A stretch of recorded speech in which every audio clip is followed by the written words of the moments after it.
আসসালামু আলাইকুম। আবার এলাম আপনাদের মাঝে ক্যাটারেক্ট নিয়ে আলোচনার জন্যে।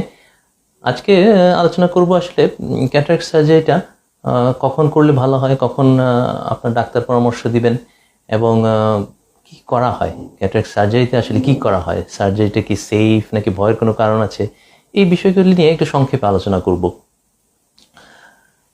আপনি যখন আপনার ডাক্তারের কাছে গেলেন এবং ডাক্তার দেখলেন যে বারবার চশমা পরিবর্তন করেও আপনার দৃষ্টির উন্নতি হচ্ছে না, তখন তিনি আপনাকে বলবেন যে আপনার এখন ক্যাটারাক্ট সার্জারির প্রয়োজন। আর আপনিও যখন দেখলেন যে আপনি আপনার দৃষ্টি যা আছে তা নিয়ে আপনি সন্তুষ্ট নন, আপনার ডেইলি কাজে আপনার অসুবিধা হচ্ছে, তখন আপনার সিদ্ধান্ত এবং আপনার ডাক্তারের পরামর্শ এই দুটোকে বিবেচনায় নিয়েই আপনাকে ক্যাটারাক্ট সার্জারি বা অপারেশনের জন্য যেতে হবে। কি করা হয় ক্যাটারাক্ট সার্জারিতে? একটা সময় ছিল যখন আমরা চোখ অবশ করার জন্য ইনজেকশন দিতাম, 24 থেকে 48 ঘন্টা ধরে ব্যান্ডেজ করে রাখা লাগতো, সার্জারিতে অনেক সময় লাগতো।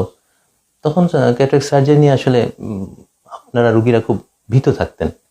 কিন্তু আজকে সময়ের সাথে আমাদের যন্ত্রের উন্নতি, সার্জনদের এক্সপার্টাইজ, এগুলি সব মিলে আমরা এমন একটা পর্যায়ে এসেছি যে এখন আর কোনো ইনজেকশনের প্রয়োজন হচ্ছে না, শুধুমাত্র ড্রপ দিয়ে এবং কোনো ব্যান্ডেজ না করেও আমরা সার্জারি করছি।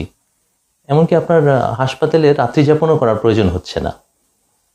তো এই সব দিক বিবেচনায় ক্যাটারাক্ট সার্জারি এখন একটু ডে কেস সার্জারি হয়ে গিয়েছে এবং অতি অল্প সময়ে করা যাচ্ছে, খুব সেফলি করা যাচ্ছে। তবে এটাও বিবেচনায় রাখতে হবে যে আমাদের অনেক পেশেন্ট আমাকে প্রশ্ন করেন যে ক্যাটারাক্ট সার্জারি কি মাইনর সার্জারি নাকি মেজর সার্জারি? অবশ্যই এটা একটা মেজর সার্জারি, কারণ সামান্য ভুল বা সামান্য এদিক সেদিকের কারণে কিন্তু আপনার চোখ পার্মানেন্টলি ড্যামেজ হয়ে যাবে এবং আপনি পার্মানেন্টলি দৃষ্টিহীন হতে পারেন।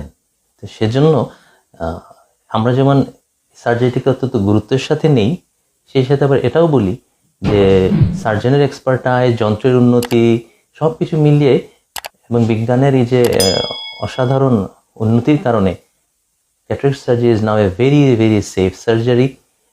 এবং আমরা এটাও বলি, আপনি অনেক আগে যে সময় বলা হতো যে ছানি না পাকলে করা ঠিক না, আর এখন আমরা বলি early cataract surgery is better for your I. So আপনারা যখন মনে করবেন যে আপনি ছানি সংক্রান্ত সমস্যায় ভুগছেন, ডাক্তারের পরামর্শ নিন, আপনার ডাক্তারই আপনাকে গাইড করবেন যে কখন সার্জারিটা করা উচিত। সবাইকে অনেক অনেক ধন্যবাদ। আশা করি আগামীতে আবার নতুন কোনো এপিসোড নিয়ে হাজির হব। সবাইকে অসংখ্য ধন্যবাদ।